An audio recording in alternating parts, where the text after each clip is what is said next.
Les personnes les plus fortes de l'histoire. Samori Touré, le dernier empereur d'Afrique. Il a tenu tête face à l'armée française et retardé la colonisation occidentale en Afrique sur plus de 15 ans.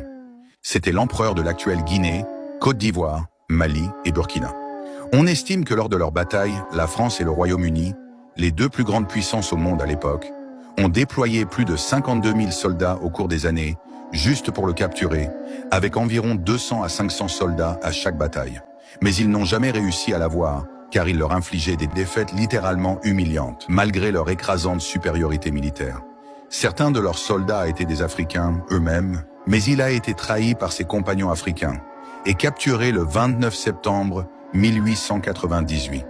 Les Français l'ont exilé au Gabon et il perd la vie le 2 juin 1900. Son corps n'a jamais été remis car les colons français avaient peur qu'il soit un symbole de rébellion pour son peuple. Seydina Limamou Laye, fondateur de la confrérie Layène.